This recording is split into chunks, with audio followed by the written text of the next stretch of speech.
बिस्मिल्लाहिर्रहमानिर्रहीम। अस्सलाम वालेकुम नाज़रीन, नवाज शरीफ साहब की आज की तकरीर के बाद ये समझा जा सकता है कि नवाज शरीफ आगे के लिए क्या सोच रहे हैं। मरीम नवाज का किरदार क्या होगा। नवाज शरीफ साहब और इस्टेब्लिशमेंट की लड़ाई से मुतल्लिक भी सोचा जा सकता है, समझा जा सकता है कि अब वो जनरल बाजवा और दीगर लोगों का नाम नहीं ले रहे। इवन इस्टेब्लिशमेंट के ऊपर भी उन्होंने तनकीद नहीं की, तो इट मीन कि वो सोच रहे हैं कि अब हालात को बेहतर करने के लिए एक बार फिर इसी तरह से इस्टेब्लिशमेंट के साथ ताल्लुकात जो है वो बेहतर करने होंगे। नवाज शरीफ साहब ने अपने दौर का मौजना पेश किया इमरान खान के दौर के साथ। क्या ये कंपैरिजन बनता था? उनका कंपैरिजन आज के दौर के साथ नहीं बनता। अल्टीमेटली उनको शहबाज शरीफ साहब की कारकर्दगी को भी सामने रखना होगा। आज उन्होंने जो गुफ्तगू की, जिन अहम नुकात के ऊपर गुफ्तगू की, वो भी सारे नुकात आपके साथ शेयर करता हूँ। लेकिन सबसे इंपॉर्टेंट ये है कि नवाज शरीफ साहब का जो अपना अगला सियासी लाहे अमल है पाकिस्तान की पॉलिटिक्स के अतबार से, वो क्या है, उसको भी समझने के लिए आज की ये तमाम गुफ्तगू जो है वो बड़ी इंपॉर्टेंट है। अदलिया के मुतालिक बार बार उन्होंने बात की, अदलिया के फैसलों के ऊपर उन्होंने तनकीद की और अपने ऊपर किए गए जुल्म जो उनके साथ, उनकी फैमिली के साथ किए गए हैं और जिसने भी किए हैं, वो गो के उसका नाम तो नहीं ले सके, लेकिन अपने साथ किए गए जुल्म को वो बयान करते रहे। और उस जुल्म को बयान करते हुए नवाज शरीफ साहब ये कहते रहे कि पाकिस्तान का जो है वो बेड़ा गर्क कर दिया गया है। अब नवाज शरीफ साहब जो कि आज एक लंबे अरसे के बाद उन्होंने तकरीर की है, उस लंबे अरसे के बाद तकरीर का जो बुनियादी तौर पर मकसद है उसको भी समझना बड़ा इंपॉर्टेंट है कि नवाज शरीफ साहब ने ऐसे मौके के ऊपर तनकीद की है जब उनकी और उनकी जमात की और पर्टिकुलरली पाकिस्तान में जो जब उनकी अपनी हुकूमत है, तो इनकी हुकूमत और इस्टेब्लिशमेंट और अदलिया के साथ जो मामलात हैं उनके अंदर इस वक्त एक डिफरेंस क्रिएट हो चुका है, एक लाइन ड्रॉ हो चुकी है। गो कि वो लाइन उस 2016 से ऑनवर्ड ड्रॉ हो चुकी थी, लेकिन बहरहाल वो एक लाइन ड्रॉ है और उस लाइन को जो है वो जो ड्रॉ है उसको ख़त्म करने में गो इस्टेब्लिशमेंट ने ही खुद पहले ड्रॉ करने में भी किरदार अदा किया था, अब उस लाइन को ख़त्म करने में भी इस्टेब्लिशमेंट ने ही किरदार अदा किया है। लेकिन बहरहाल पाकिस्तान की पॉलिटिक्स के अंदर कुछ भी हो जाए, इस्टेब्लिशमेंट जो है वो की प्लेयर है। वो आज वो दावा करते हैं कि वो न्यूट्रल हैं और उन्होंने बैसाखियाँ ख़त्म की हैं इमरान खान की और हुकूमत उनकी गिर गई है और इनके साथ अभी तक वो नहीं खड़े, लेकिन हकीकत के अंदर जो है वो ऐसा महसूस होता है कि ज़ाहिर है कहीं ना कहीं जो है वो सपोर्ट मौजूद है। नवाज शरीफ साहब के लिए भी राहें हमवार हो रही हैं। अब मसला यह है कि नवाज शरीफ साहब उस सारे अमल को इंतकाम का नाम देते हैं। एहतसाब के नाम पर वो कहते हैं कि उनके साथ इंतकाम लिया गया और इंतकाम भी इतना बुरा था कि उनको तो टारगेट किया सो किया गया, लेकिन पाकिस्तान भी उसकी वजह से नीचे चला गया। यानी कि नवाज शरीफ साहब भी अपने आप को पाकिस्तान के लिए इतना इंपॉर्टेंट समझते हैं कि मैं वहाँ से माइनस हुआ हूँ, गो पाकिस्तान चलता रहा है, पाकिस्तान रुका नहीं है अल्हम्दुलिल्लाह, और ना कभी शख्सियात का ये शख्सियात के ऊपर डिपेंडेंट होगा, पाकिस्तान चलता रहेगा, पाकिस्तान कतन शख्सियात के ऊपर डिपेंडेंट नहीं हो सकता। लेकिन नवाज शरीफ साहब ने आज ये इस्टेब्लिश करने की कोशिश की है कि वो माइनस हुए हैं तो पाकिस्तान भी माइनस हो गया, पाकिस्तान की कारकर्दगी भी माइनस हो गई है, पाकिस्तान जो है वो माशी तौर पर भी तनज़ली का शिकार हो गया, पाकिस्तान को सफारती तन्हाई का भी सामना है, पाकिस्तान दिफाई तौर पर भी उस जगह पे नहीं खड़ा, पाकिस्तान जो है वो इकनॉमिकली तो नीचे गिरा सो गिरा, पाकिस्तान के अंदर अवाम के हालात जो हैं वो भी बद से बदतर हो चुके हैं।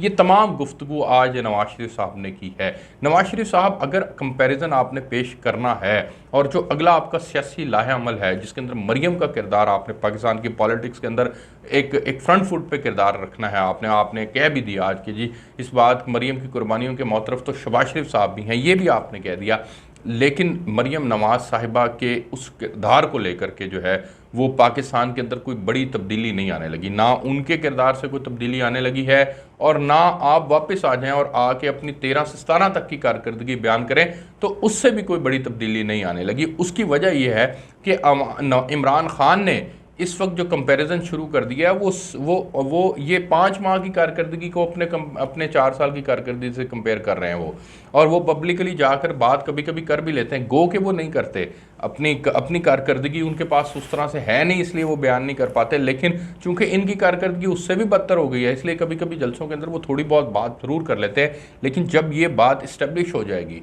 और 1.5 साल इनकी हुकूमत को मिल जाएगा और 1.5 साल के बाद जो है वो इंतखाबात होंगे, तो उस वक्त इनकी कारकर्दगी मज़ीद इस्टेब्लिश हो चुकी होगी, ये अपने पाँव के ऊपर खड़े हो चुके होंगे और उस वक्त जो है वो कारकर्दगी का कंपैरिजन बनेगा। फिर 2 माह की हुकूमत के अंदर इलेक्शन करवाने होंगे और फिर 2 माह के अंदर जो इलेक्शन होंगे 3 माह में भी हो सकते हैं, लेकिन जब अगर टेन्योर पूरा हो तो 2 माह के अंदर भी होते हैं। तो फिर 2 माह के बाद अगर इलेक्शन होंगे तो फिर उस सूरत के अंदर देखा जाएगा कि अब किसका कौन सा बयानिया जो है वो पब्लिक में बेचना है। इमरान खान ने तो नवाज शरीफ साहब का बयानिया ऑन कर लिया, वो बयानिया जिसमें वो खलाई मखलूक की बात करते थे, जिसके अंदर वो कहते थे कि मुझे क्यों निकाला, और पूरा इस्लामाबाद से लाहौर तक का एक मार्च भी था और मुख्तलिफ जगहों के ऊपर जलसे जुलूस भी थे। नवाज शरीफ साहब के उस बयानिए को आज इमरान खान ने न्यूट्रल के नाम पे और न जाने कौन कौन सी जो है वो बातें कह के उन्होंने एंटी इस्टेब्लिशमेंट बयानिया अडॉप्ट किया हुआ है। पाकिस्तान के अंदर एंटी इस्टेब्लिशमेंट बयानिया को बिकता भी है, इनको नून लीग को उसकी कीमत भी अदा करनी पड़ी। लेकिन नवाज शरीफ साहब आज जितनी मर्जी बात कर लें, नवाज शरीफ को अगर बरी हो जाते हैं, वो अदलिया से रिलीफ मिल जाता है, तो फिर नवाज शरीफ साहब फिर जो है वो कंफ्यूज होंगे कि यार एक तरफ उसी अदलिया ने सज़ा दी, उसी इस्टेब्लिशमेंट ने उनको निकलवाया और फिर उसी अदलिया के ज़रिए वो रिलीफ हासिल करके आ गए, तो अब फिर बयान क्या करना है। अब फिर ऑब्वियसली कारकर्दगी बयान होगी, लेकिन कारकर्दगी नवाज शरीफ साहब एक बात वाज़ह है कि कारकर्दगी ये वाली डिस्कस होगी। पुरानी कारकर्दगी आपकी किसी ने नहीं पूछनी, लोगों को भूल जाता है। लोगों को आज इमरान खान की कारकर्दगी याद नहीं है, 3.5 पौने 4 साल की उसकी कारकर्दगी वो भूल गए, इन 5 माह को याद रखा हुआ है। तो लोग तो मांगते हैं रिलीफ। अगर इमरान खान शहबाज शरीफ साहब जो हैं अगर रिलीफ देने में कामयाब हो जाते हैं, डॉलर मजीद नीचे आ जाता है। इस नाज़रीन, इस वक्त इसहाक डार मुस्लिम लीग नून के लिए इंतहाई इंपॉर्टेंट शख्स हैं और उन्होंने डॉलर भी नीचे लेके आना है और उनके कंधों के ऊपर भारी जिम्मेदारी है, क्योंकि मुआशी तौर मैदान के अंदर कामयाबियाँ समेटने के बाद ही किसी हुकूमत के कामयाब और नाकाम होने की कारकर्दगी को जांचा जा सकता है। अवाम को इससे कोई गर्ज नहीं होती। एक बहुत बड़ा तबका है अवाम का जिसको इस बात से कोई गर्ज नहीं है कि पाकिस्तान के अमेरिका के साथ क्या ताल्लुकात हैं, रूस के साथ क्या ताल्लुकात हैं, सऊदीया के साथ क्या ताल्लुकात हैं और यूएई के साथ क्या हैं और फ्रांस के साथ क्या हैं और बरतानिया के साथ क्या हैं। एक बहुत बड़ा तबका है जिसका रोज़ाना का मसला दाल रोटी है, जिसका रोज़ाना का मसला अपनी पेट पूजा है। अगर उसको रिलीफ नहीं मिल रहा, अगर उसके लिए इकदाम नहीं उठाए जा रहे, अगर गरीब का चूल्हा बंद है, अगर गरीब का चूल्हा बंद होने की वजह से जो है वो अजियत के अंदर है, तो नाजरीन ये मैटर करता है और इसको हल करना जो है वो इस वक्त सबसे इम्पॉर्टेंट है। और अगर इन्होंने हल कर दिया फिर तो इनकी पॉलिसी जो है वो यही होगी कि ये अपनी कारकर्दगी इमरान खान के साथ कंपैरिजन करेंगे, इस मौजूदा 1.5 साल की कारकर्दगी। अगर इन्होंने इन मसाइल को हल ना किया तो फिर इनके पास बेचने के लिए नवाज शरीफ की पुरानी कारकर्दगी होगी। लेकिन और मेरा जो ख्याल है, मैं इसके ऊपर 100% श्योर हूँ कि इमरान खान साहब जो हैं, जिस तरह अवाम उनकी 3.5 साल की कारकर्दगी भूल गई है, नवाज शरीफ साहब की 13 से 17 तक की कारकर्दगी को अवाम कभी बाय नहीं करेगी। एंटी इस्टेब्लिशमेंट नैरेटिव ये उस वक्त लेके चल नहीं सकेंगे, इसलिए नहीं लेके चल सकेंगे क्योंकि वही इस्टेब्लिशमेंट है जिसने इनको निकाला, वही वापस लेके आई है, वही अदलिया जिनके ज़रिए से ये निकले, उसी अदलिया के ज़रिए से ये वापस आएंगे।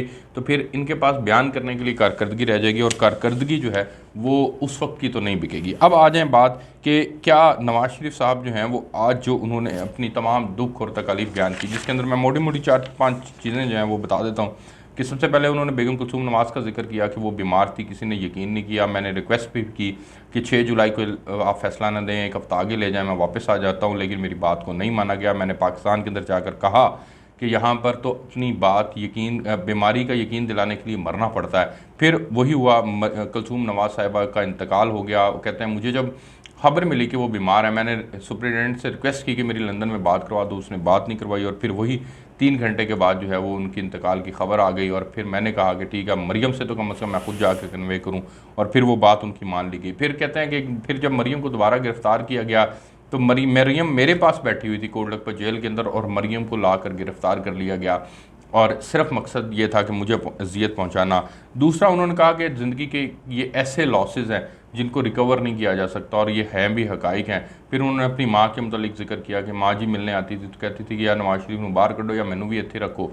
और तीसरा, उन्होंने कहा कि इमरान खान जो हैं वो कौम से वादा करते थे IMF के पास नहीं जाऊंगा, फ़लाँ नहीं करूंगा, जाऊं तो ख़ुदकुशी कर लूँगा। अब कौम देख रही है कि वो ख़ुदकुशी कब करते हैं। तीसरा, उन्होंने फिर जजेस के हवाले से बात की कि जज अरशद मलिक की स्टेटमेंट को उठा के देखें, जज राना शमीम के मुतालिक की जो स्टेटमेंट है उसको देखें, साकिब निसार साहब की स्टेटमेंट के हर सूरत के अंदर जो है वो सज़ा दिलवानी है, वरना हमारे 2 साल की मेहनत ज़ाया हो जाएगी। शौकत सिद्दीकी साहब के मुतालिक उन्होंने कहा कि उनकी स्टेटमेंट आगे देखें। एक जज का हवाला दिया उन्होंने कहा कि एक जज ने जब इनकी ये गुफ्तगू सुनी तो कहा कि अरशद मलिक की, तो कहा कि हमारा सर शर्म से झुक जाना चाहिए जो अरशद मलिक कह गए हैं। तीसरा उन्होंने कहा कि उस टाइम तो लाइफ टाइम डिस्क्वालिफिकेशन जो थी वो मुझे कर दिया गया था, जायज़ थी, और आज उसको ड्रैकोनियन लॉ जो है वो कहा जा रहा है। चौथी बात जो उन्होंने की कि उन्होंने फिर अपनी कारकर्दगी सारी दिलवाई कि पाकिस्तान एटमी कुव्वत था, पाकिस्तान को जो है वो माशी तौर पर मजबूत बनाने जा रहे थे, लोड शेडिंग का खात्मा कर दिया, मोटरवेज बना दी, लोगों को रोज़गार मिल गया, दहशतगर्दी का खात्मा कर दिया। वो कहते हैं कि जब मैंने एटमी कुव्वत बनाने का फैसला किया तो मुझे $5 अरब की ऑफ़र की गई, मैंने एब्सोल्युटली नोट का। इमरान खान ने कौन से ऐसे इकदाम कर लिए हैं जिसकी बुनियाद के ऊपर वो एब्सोल्युटली नोट कहता फिर है। दूसरा उन्होंने कहा कि मैंने फैसला किया कि हमने पाकिस्तान के जो है वो गैरत को बेचना नहीं है, तो पाकिस्तान को और की कामयाबी की कहते हैं कि मैं और क्या मिसाल दूँ। तीसरा उन्होंने कहा कि मैंने IMF के प्रोग्राम को ख़त्म किया, हाँ हमने कह दिया कि हमें आपकी ज़रूरत नहीं है। तीसरा उन्होंने कहा कि हमारे ज़माने के अंदर जितने काम हुए थे सारे रिवर्स हो गए, महंगाई भी इमरान खान के दौर में बड़ी, लोड शेडिंग भी शुरू हो गई, दहशतगर्दी के वाक़यात भी शुरू हो गए, दुनिया भर से इमरान खान ने ताल्लुकात भी ख़राब कर दिए। और फिर उन्होंने कहा कि वो तमाम काम हुए जो काम हमने किए थे और इमरान खान ने रिवर्स कर दिए, जिससे पाकिस्तान का बेड़ा गर्क हो गया। कहते हैं कि मेरा इंतकाम लेते लेते आपने पाकिस्तान का बेड़ा गर्क कर दिया। तीसरा वो कहते हैं कि फिर उन्होंने सुप्रीम कोर्ट से निकाले जाने की बात की कि मुझे इसलिए निकाल दिया गया कि मैंने बेटे से तनख्वाह नहीं ली थी। और फिर उन्होंने जो है वो कहा कि मैं तो ढूंढ रहा हूँ कि मुझे पता चले कि मैंने कौन सा गलत काम किया था कि ये तमाम काम हो गए। अब मसला ये है नाज़रीन के नवाज शरीफ साहब की आज की तमाम तकारीर जो है तमाम गुफ्तगू सुनने के बाद ये अंदाज़ा लगाया जा सकता है कि नवाज शरीफ साहब भी ये समझ रहे हैं कि शायद वही पाकिस्तान के लिए हरफ आखिर है, और वो नहीं थे तो पाकिस्तान तरक्की नहीं कर रहा था। ऐसा तो नहीं होता, पाकिस्तान जो है उसने हमेशा फलना है, फूलना है, आगे बढ़ना है, तरक्की करनी है, और ये शख्सियात से बालातर है। और कोई भी अदारा, कोई भी जगह, कोई भी मुल्क कभी भी शख्सियात के ऊपर डिपेंडेंट नहीं होता। अल्लाह करे कि पाकिस्तान को जो है वो ऐसी लीडरशिप ज़रूर मुहैया हो जाए जो पाकिस्तान को दिन दुगनी रात चुगनी तरक्की दिलवाने के अंदर अपना इंतहाई अहम किरदार जो है वो अदा करे।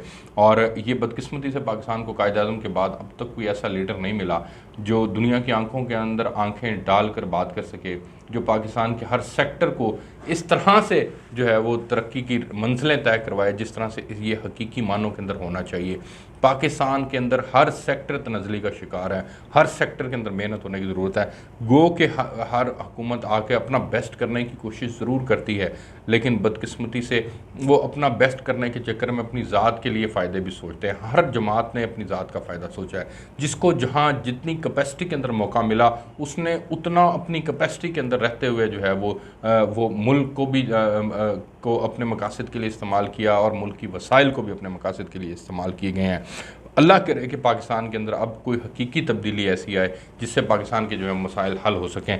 आपको मैं यहाँ से रिपोर्ट कर रहा था, मज़ीद चीज़ें आपके साथ शेयर करते रहेंगे। इजाज़त दीजिए, अल्लाह हाफ़िज़।